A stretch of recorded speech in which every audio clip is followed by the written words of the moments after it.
Meh.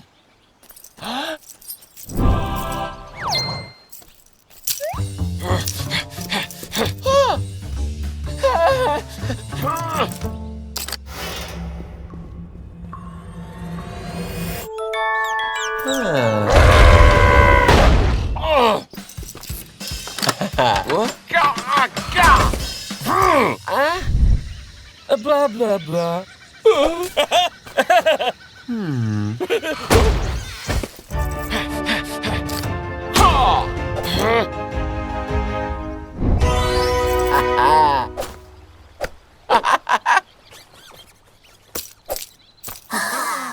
What?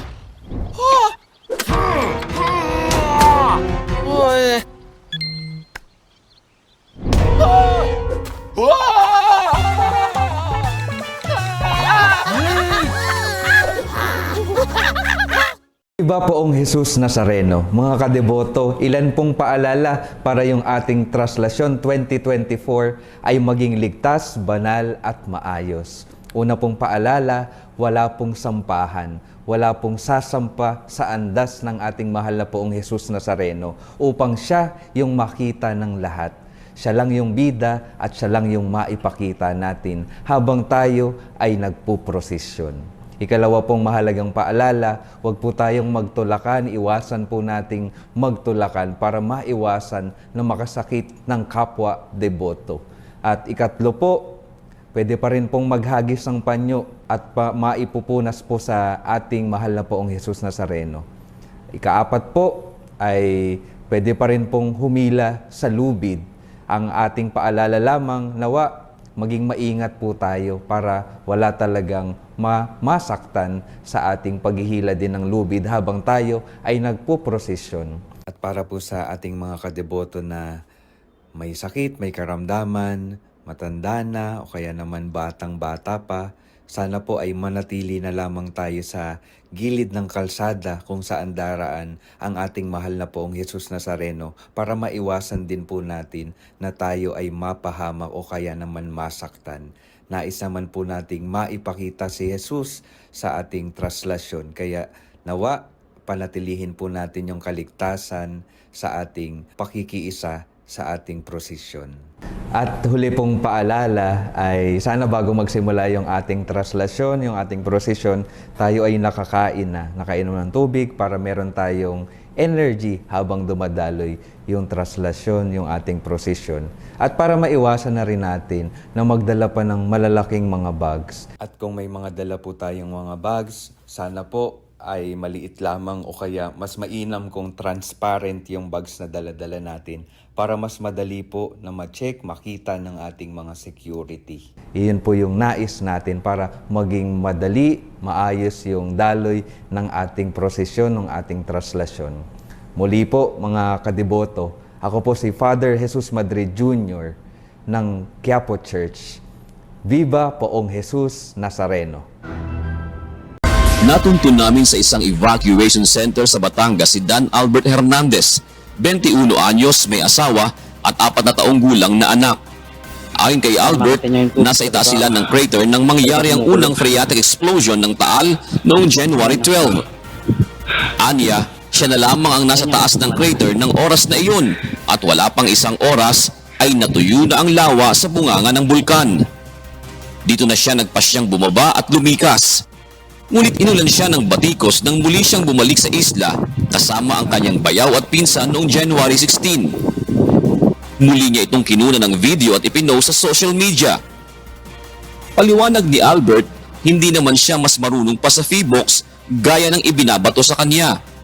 Hindi ko binidyan para magpasikat lang po kasi napakahalaga po sa akin ng lugar. Ganun po kahalaga sa akin lugar. Kahit kung may nangyari man po sa akin masama doon, wala pong dapat sisihin. Hindi po dapat sisiba kundi sa akin lang. Nang araw na iyon ay inililikas nila ang kanilang mga alagang kabayo. Bilang isang ipinanganak sa isla, hindi anya may iwasang balikan niya ang kinalakihang bulkan na nagbigay sa kanya ng biyaya sa marangal na paraan gaya ng kanyang mga ninuno. Para sa akin po sa pakaramdam ko, parang yung tira namin, parang ginunaw ng mundo namin. Ganun. Bagamat sa mata ng iba ay mali ang kanyang ginawa, hiling ni Albert na maunawaan din siya ng mga tumutiligsa sa kanya at tulungan na lamang sila na makabangon. Ay sila po, hindi ko na po sila iniintindi. Wala naman pong kwenta yung mga sinasabi na kasi hindi naman po nila alam mga pinagdadaanan. Kung sa kanila po mangyayari, baka maisip nila na tama ang ginagawa ko. Jun Suriao, UNTV, News and Rescue, Lipa City. Magandang araw mga kadeboto, mga kapatid ko sa ating mahal na pong Jesus Nazareno. Samahan niyo po ko ng lubos na pasasalamat sa ating Panginoon Diyos, ang bukal ng lahat ng mga biyaya sa pambihirang biyayang ipinagkaloob niya po sa akin, bagamat ako'y hindi karapat-dapat. Natitiyak kong batid na po ninyo na ang ating kabanalan, Papa Francisco, ay hinirang po ako upang maging bagong obispo ng Diocese ng Balanga sa Bataan. Hindi ko po ito inaasahan at gaya ng pagpunta ko dito sa Quiapo, ni sa aking imahinasyon ay naisip ko po ito. Pero ang plano ng Diyos, higit sa lahat, ang dapat manaig, kung kaya nga't buong puso ko po ito, bagamat punong-puno ng pagkatakot at alam ko po ang aking pagkukulang, ito po'y aking tinatanggap sapagkat alam ko ang dadalhin ko sa misyon ay hindi ang sarili ko, hindi ang galing ko, hindi ang magagawa ko, kung hindi ang magagawa ng Diyos sa akin. Sapagkat ang lahat ay biyaya. Kaya nais ko rin pong kunin ang pagkakataong ito na pasalamatan po kayong lahat. Napakarami po ninyong nag-message, nagtangkang tumawag, at nagpaplanong pumunta, ngunit hindi ako maabutan. Pasensya na po dahil kasabay na rin po nito ang paghahanda natin para sa Nazareno 2025. At nandito pa naman po ako. Salamat sa Kanya para ipagdiwang Kanyang pista. Kaya't sa mga sandaling ito, lalo na sa paghahanda sa Pasko at Fiesta, sama-sama po tayong magdasal. Pagdasal niyo po ako. Pagdasal niyo po ang bayan ng Diyos sa Bataan upang sa bagong kabanatang aming tatahakin, tanging ang biyaya ng Diyos ang aming pagtuunan ng pansin. At kayo po dito, mga kadeboto, mga kaparokya, mga kapatid ko sa mahal na pong Jesus Nazareno sa Quiapo, 2 taon, pero ito'y siksik, liglig at nag-uumapaw ng biyaya sapagkat marami po kayong naituro sa akin. At alam ko po na kahit dumating ang panahon, ako ay lilisan, dala-dala ko po ang inyong marubdob na pananampalataya at debosyon. At dala-dala ko rin po ang inyong pagmamahal at pananalangin. Maraming salamat po sa inyong mga pagbati at pangako ng panalangin.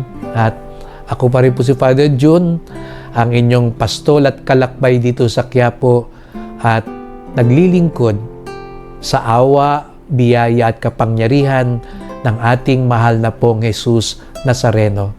Pagpalain tayong lagi ng may kapal. I'm the bad guy.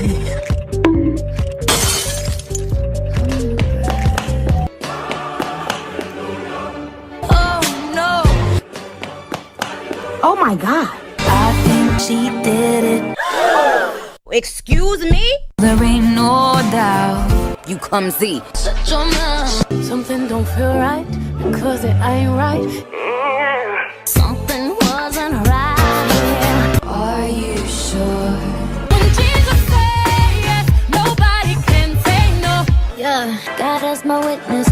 Judas. I'm not bad guy. Boom, baya. Oh my God, I'm gonna die young. I got everything I wanted. Run, run, run.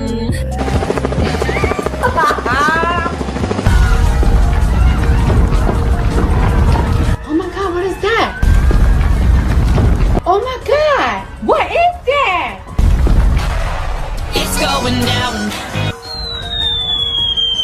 Britney. Oh no. No! It's so sad. Let's have a moment of silence for all the girls. Baby, I can see your halo.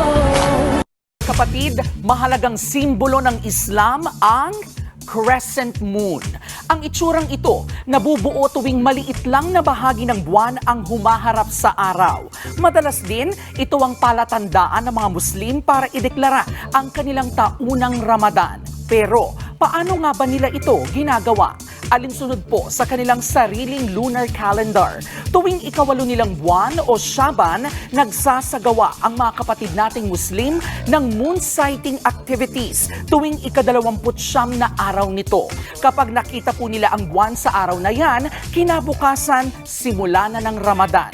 Kung hindi naman, kailangang tapusin ang 30th day ng Shaban bago sila tuluyang mag-fasting o ayuno sa susunod na isang buwan. Sa panahong yan, nakatuon po sa pagdarasal at pag-iwas sa maraming bagay tulad ng pagkain ang ating mga kapatid na Muslim mula pagsikat hanggang sa paglubog ng araw.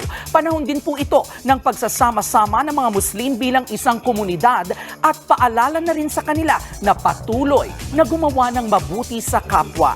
Ang tradisyong ito, mahalagang halimbawa sa kung paanong humuhubog ng kabutihan ang ilan sa ating mga paniniwala. Magsilbi rin sana itong paalala, gaya ng lagi nating sinasabi na ang K-alaman ay K-iyamanan. K-okay.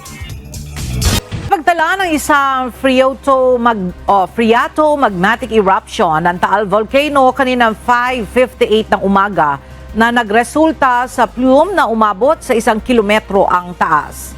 Sa CCTV video mula sa Operations Center ng Talisay, Batangas, kitang-kita ang pagsabog ng bulkan at pagbuga ng makapal na usok. Ayon sa Philippine Institute of Volcanology and Seismology of PHIVOLCS, tumagal ang pagsabog ng 4 na minuto, wala namang naitalang volcanic smog o VOG. Gayunman, patuloy ang steaming o upwelling activity ng Mount Taal.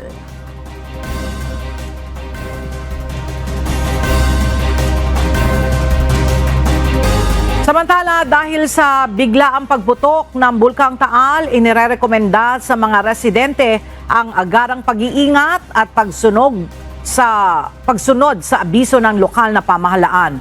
Nananatili naman sa Alert Level 1 ang Taal Volcano.